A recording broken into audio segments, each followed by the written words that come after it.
गीता स्मृति ग्रंथ है, ऐसा शास्त्रों में कहा है। हमारे सनातन धर्म में दो प्रकार के ग्रंथ उनको मान्यता दी गई है।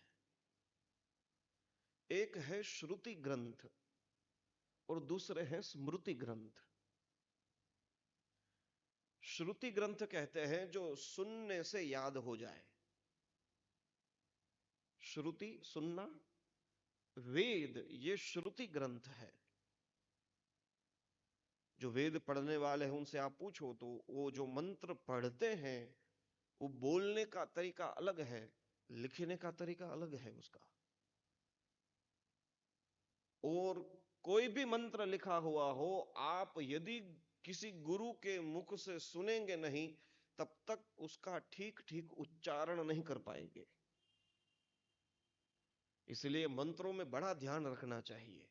कोई भी मंत्र हो ऐसे ही नहीं उठा लेना चाहिए। वेद के मंत्रों का अधिकार ये बड़ा आवश्यक है। जो जनेऊ धारण करता हो, जो संध्या वंदन करता हो, वही वेद पढ़ सकता है। अब देखो, ये केवल ब्राह्मण के लिए नहीं है। ब्राह्मण, क्षत्रिय, वैश्य तीनों को जनेऊ धारण करना है, तीनों को वेद पढ़ना है, तीनों को संध्या करना है। ये शिखा रखना, जनेऊ पहनना, ये केवल ब्राह्मणों के लिए थोड़ा है। सनातनीय परंपरा में ब्राह्मण, क्षत्रिय और वैश्य ये तीनों जनेऊ धारण करते थे। राम जी क्षत्रिय थे, कृष्ण भगवान भी क्षत्रिय थे, जनेऊ पहनते थे, शिखा रखते थे। तो ये तो सबको करना है। तो यदि आप जनेऊ पहनते हैं, आप शिखा रखते हैं, आप सूर्य को अर्घ्य देते हैं, आप गायत्री का जप करते हैं, तो आपको वेद मंत्र पढ़ने का अधिकार है। भाई 10वीं पास करोगे तभी 11वीं क्लास में बैठने को मिलेगा, ऐसी थोड़ा बैठा देंगे। अधिकार का अर्थ है योग्यता।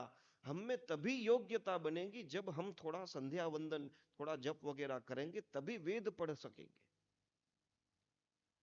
अब देखो, त्र्यंबकं जजामहे सुगंधिम पुष्टिवर्धनम, ये वेद मंत्र है, इसको नहीं पढ़ना चाहिए।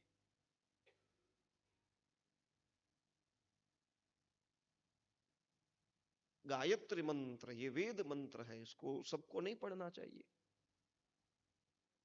और कुछ नहीं है, गलत तरीके से पढ़ेंगे तो हमको जो उसका फल चाहिए वो नहीं मिलेगा। मूल बात यही है। ताला खोलना है, एक जूड़े में एक साथ 10-12 चाबी लगा दोगे तो सभी चाबी लगाते रहोगे तो कैसे पता चलेगा? ऐसे थोड़ा खुलेगा ताला। वो ताले को खोलने के लिए उसकी सही चाबी चाहिए।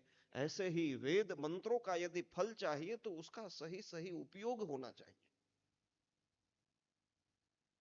थोड़ा हमारा आहार व्यवहार, थोड़ा हमारा इस तरह से पूजा पाठ आदि हो, तब वेद मंत्र हम कर सकते हैं। सबके लिए थोड़ा है। अच्छा, तो वेद में ये, तो लोग क्या सोचते हैं कि अच्छा हमको वेद से वंचित कर दिया। अरे ऐसी बात नहीं। जिनको वेद मंत्र का अधिकार नहीं हो, या तो जो वेद मंत्र समझ नहीं पाते, उनके लिए ही ये श्रीमद् भगवद गीता, रामायण, भागवत आदि शास्त्र बनाए गए हैं। वेद नहीं पढ़ पाते, कोई बात नहीं, उसी का सार, उसी का अंश इस गीता में दिया गया है। लेकिन फिर हम अपने अधिकार पे, मैं क्यों नहीं पढ़ पाता, मुझे पढ़ना है। ठीक है, पढ़ो, किसी गुरु के आश्रय में जाके पढ़ो, ठीक से वेदाध्ययन करो, जनेऊ धारण करो, धोती पहनो, संध्या वंदन करो, ये सब करो, तब तुम्हें वेद का अधिकार है, सबको दिया है। यदि तुम ये नहीं करते तो तुम वेद मंत्र भी नहीं पढ़ सकते।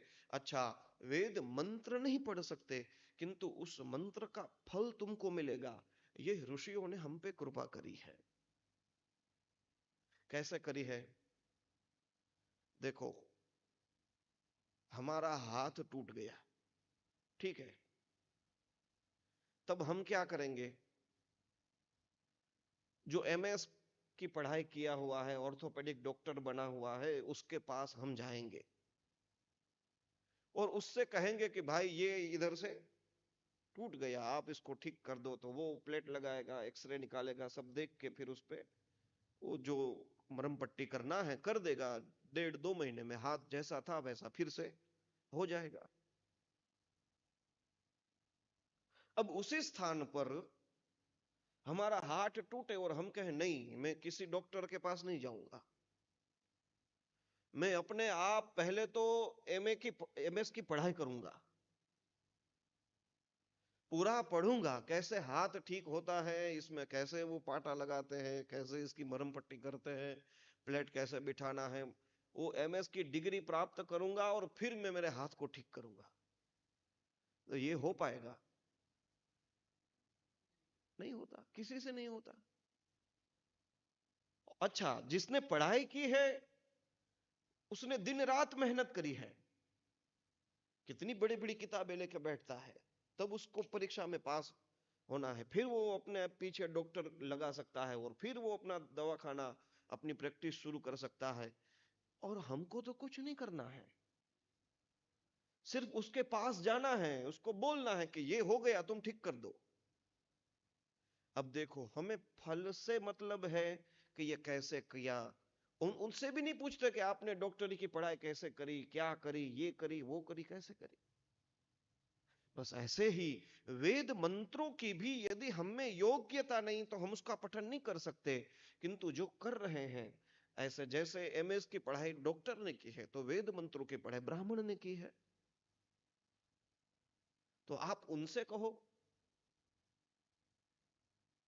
हे ब्राह्मण देवता, ये समस्या है, ये करना है, वो करना है, ये यज्ञ करना है, ये पूजा करनी है, ये करना है, तो फिर वो आएंगे, उसको विधि विधान का पता है तो वो ठीक से कर देंगे। तो ये हो गया। अब जैसे डॉक्टर के पास गए, उसने फीस ली, तो ब्राह्मण देवता आए, उनको आपने दक्षिणा दी, हुआ तो सेम, ठीक ही हुआ, फल हमको मिलता है। लेकिन जब हम करने बैठ जाते हैं तब बड़ी गड़बड़ शुरू हो जाती है।